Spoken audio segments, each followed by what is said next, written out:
Raman spectroscopy is the measurement of the wavelength and intensity of inelastically scattered light from molecules. The Raman scattered light occurs at wavelengths that are shifted from the incident light by the energies of molecular vibrations. It is commonly used in chemistry to provide a fingerprint by which molecule can be identified. It is used to observe vibration, rotational and other low-frequency modes in a system. Raman scattering, light scattered by molecules is shifted in frequency by differences in the vibrational energy levels is called Raman scattering. There are two types of lines, as Stokes lines and anti-Stokes lines. Relay scatterings, it occurs when incident electromagnetic radiation induces an oscillating dipole in a molecule which is re-radiated at the same frequency. The Raman effect arises when a photon is incident on a molecule and interacts with the electric dipole polarizability of the molecule. It is form of electronic spectroscopy, although the spectrum contains vibrational frequencies. The Raman polarization is a property of waves that can oscillate with more than one orientation. Electromagnetic radiation or waves such as light and gravitational wave exhibit polarization. Polarization changes are necessary to form the first wave state and hence the Raman effect. Raman spectrometer can be dispersive or non-dispersive. Prism and grating are used in dispersive Raman spectrometer, while in non-dispersive Raman spectrometer, interferometer such as Michelson interferometer in Fourier transform Raman spectrometer is employed. Earlier in Raman spectrometers, mercury arc lamp was used as light source. Until 1960, 435.8 nanometer of coil low temperature mercury arc lamp was used. These laser sources provide stable and intense beam of radiation. However, long wavelength sources such as diode or ND-Young lasers can be operated at much higher power without causing photodecomposition of sample and eliminates or reduces fluorescence in most cases. Bandpass filters are used to isolate a single laser beam. A combination of notch filter and high quality grating monochromator is most frequently used in dispersive instruments. Surge couple devices act as a detector and used in the form of arrays.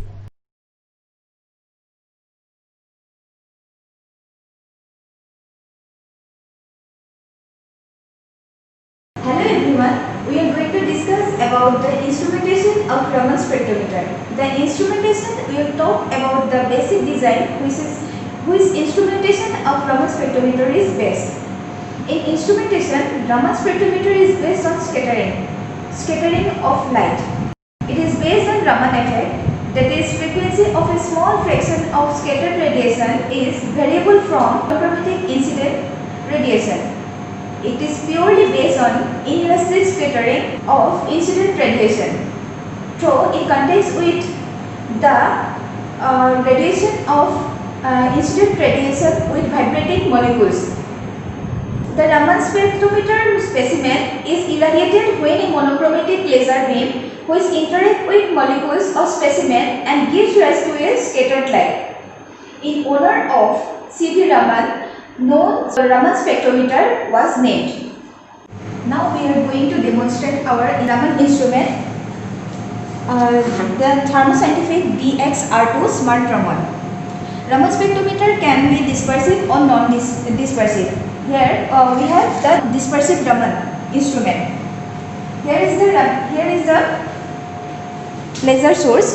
This is the laser source. We can use 532 nanometer and 785 nanometer. And this is the filter chamber, and this is the sample chamber where we can put in sample holder to analyze the Raman analysis. And here the laser detector of the Raman instrument. And here is the grating.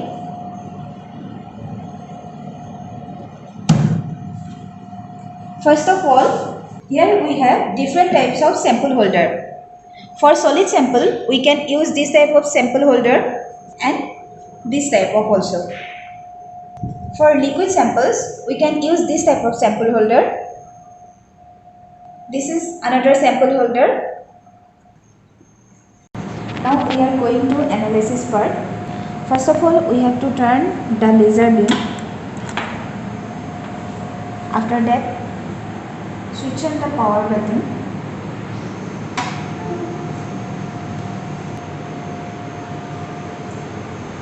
And for analysis, we have used Omnic for dispersive software.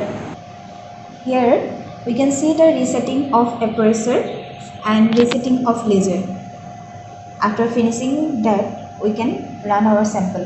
Now we are moving to the sample preparation part.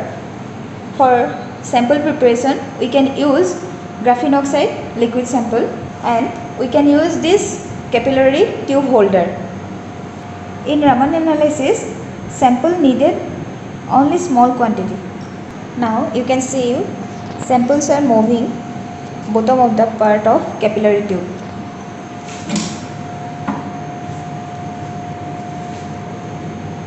We can put here in sample holder in sample chamber.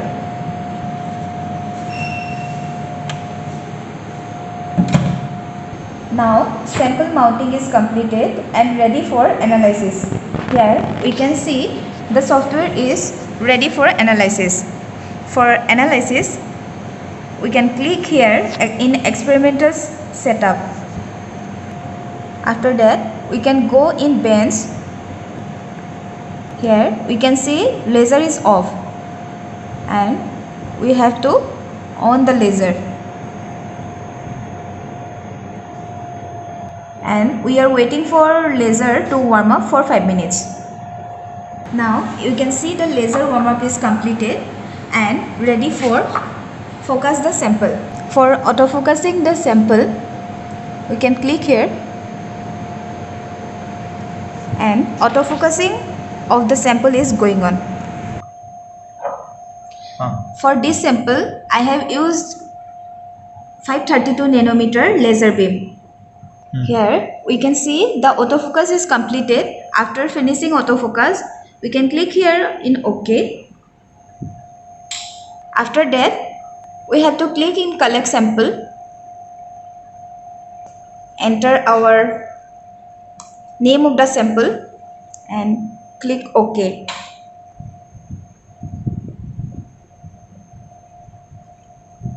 Here we have used 32 scan for better analysis for sample. In our graphene oxide, we can see the two bands in around 1500 centimeter inverse, D and G band. Now you can see the analysis is completed. After finishing the analysis, I have to export the data to an user-friendly file format. And for this, I am using Excel format to save the file. Here you can see the data is exported to Excel file, and we can use for origin for plot the data for Raman analysis. This is all about the instrumentation of Raman spectrometer. Thank you all for watching.